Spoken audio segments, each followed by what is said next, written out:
Hey guys, how's it going? Looks like I got this thing working. I've been trying to make you guys better videos. I did shut my blower off up there that circulates the heat around my shop. Noticed the other video where I've got you guys positioned there. It picked up quite a bit of that blower sound. So I'll shut that off for a while so you guys can not have to listen to that. I'm used to it. It actually feels weird with it not running because I'm not hearing it in the background, but um I've been asked here and there, and like it sounds like you guys want to know a little bit more about me and like how I got into porting and how I do some of the stuff. Um, you have to forgive me. I'm still fighting off that sinus crud. I am getting better though, feeling better anyway. Still get zapped out of energy pretty easy. Um, um, I've fixed things since I was a little kid for shoot almost as long as I can remember. If I wasn't fixing things, I was certainly tearing them apart, trying to figure out how they worked. Um, even through school, kind of got picked on a little bit, uh, because I didn't fit in. I'm not huge into sports. I like stuff with engines. So, I mean, they called me Small Engine Chuck in school. Um, at the time, I didn't like it, but I don't know. I guess things don't bother me now like they used to. But I did go to school for being like a small engine technician. So did do that. Took 5 awards in it. I've bounced around several different.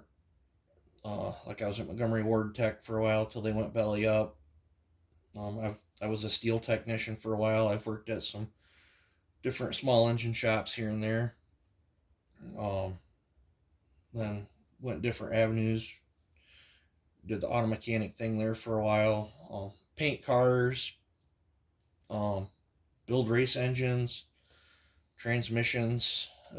I've done a lot of different stuff, but just always seems, yeah, I've always tinkered with saws, and I'm trying to think when I first started porting saws. I honestly don't remember. I mean, I think back in the days of you know pulling out plugged screens and stuff, I'd see how much better the saw would run after you pulled out a plugged or partially plugged screen, and so that's how it muffler mod started. I'd start, well, shoot, that saw ran better if I freed it up. So it kind of went from there and just morphed. And I ported for a lot of saws and I used to never touch the upper transfers in my early years of porting. For one, I didn't have the tooling, and I've ported. I couldn't tell you how many saws I've ported without a wheel, and I always seen gains, but I couldn't get them dialed in. Like one saw would run harder than a son of a gun, and then 6 months go by, I do the same saw again, and it'd run totally different than the first one I did. And the whole reason of that is because I was flying by the seat of my pants. I had no idea, and if them ever crossed my bench again, it'd be nice to throw a wheel on them and see where I was at, but I have no idea where the timing numbers were on them. And what prompted me to try a timing wheel. I mean, I've used timing wheels on building big engines, like for green and camshafts and stuff. But I watched Iron Horse and Tin Man there, and they put up some like how-to videos on what they do with a wheel, and so I took how they do it, tried it their way. It really kind of wasn't. Yeah, I took both their ways and kind of morphed it into my own way. That's the thing with this. You guys, if you use a wheel, figure out what works for you. Because like how I do a wheel might be different than how you want to do a wheel, and it can be as much as from what side the saw. I typically, um, I love going off from. I'll pop the clutch drum off. I love going off from clutch side. Um, Numbers are numbers. It doesn't matter how you get them. The one crucial thing is that with this is I don't care who's running the wheel. You have to have this, dialed in for where you're top dead center, right, exactly on top dead center. And there's several, there's the push the piston down and go that way. Some people do.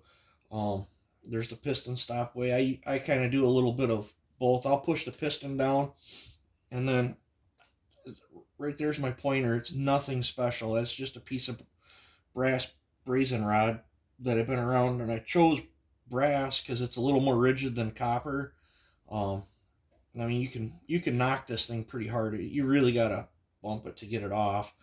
But I chose this because I can slip it right over the bar stud. You can play with washers and a bar nut to get it where you want it. But I'll push the thing down, and I'll get this within 5 degrees of each other in the right direction. Kind of snug this up. Then I'll use a piston stop. I prefer thread and piston stop, and then I'll swing it each way to find out where I am and where I got to move it to, and where that thread and piston stops. Nice. Say if you're a few lines off or whatever, and you just want to be on an even, like say 50, you can adjust that piston stop so you're at 50, and then you can swing it around the other way and see if you're still hitting 50 if you don't want to count your lines or whatever. Just makes it easier. And like I read first ray light on the exhaust, but how I read that first ray light might be different than how you do it. Or I've heard of people doing 10 thousandths. It's where flow starts. I've heard 30,000. I've heard all kinds of stories, but it doesn't matter if you're using one of the little round feeler gauges to at that port height. If you do that on every one of your builds, you're going to hit repeatability.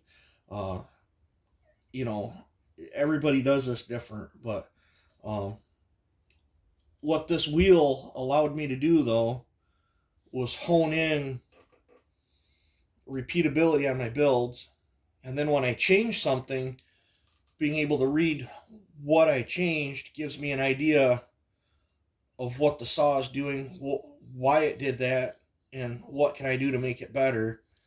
Um, Another thing that having a wheel does is I can check you can run a saw and then check the numbers like on a stock saw or whatever, and then it gives me an idea where I want to take the saw to. Like on a 590 or something, if I check it and it's like, oh man, it's real grunty, but I want to kind of bring it up a little bit. So you check it and you're like, oh man, I'm at 113, 114 at first ray light there, so maybe I want to move that to 105 like the stock 620 number is or something. It just gives you options. I'm not a professional. I don't claim to be. How I port might not be right for how you guys port. Just like with a wheel, I do strongly recommend a wheel. And like Joe's got a really nice digital one. In fact, I've got one from Joe that I can actually clamp on onto this one, so it's like a wheel and a wheel.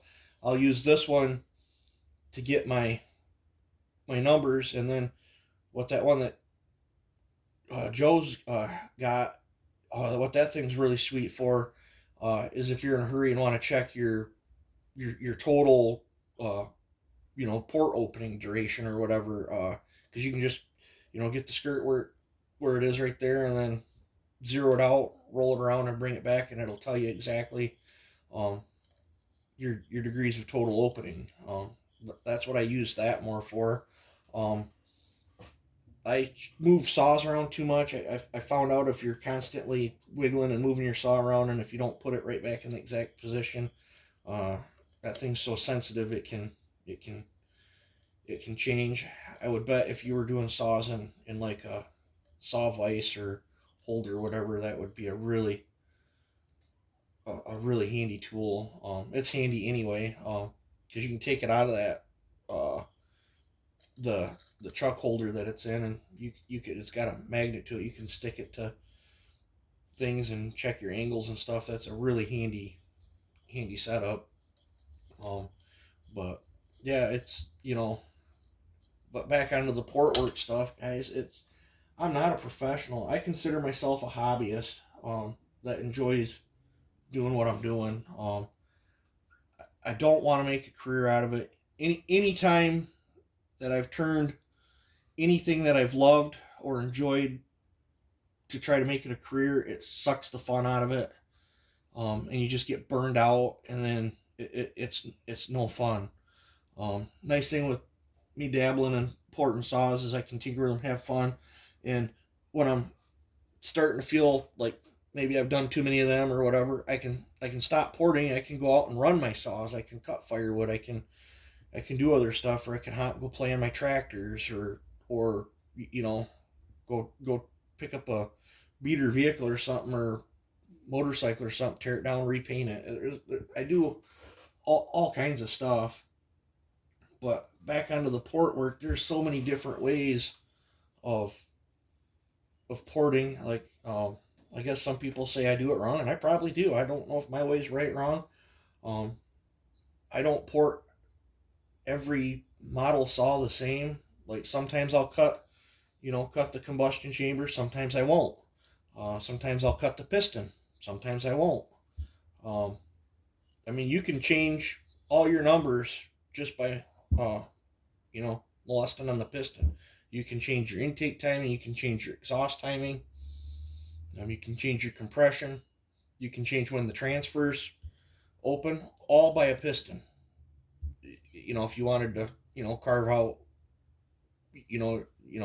instead of taking it out of the cylinders, you can change um, all that. Like if you cut the base and the combustion chamber, as long as you don't free port or whatever, you can move this port to get a lower roof to try to boost the torque out of your saw. You'll gain compression, uh, and you'll gain torque. Typically, you'll lose RPM.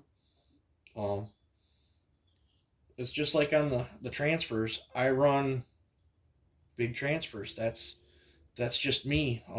Other porters don't even touch the transfers. It's all on how you guys want to do it. You guys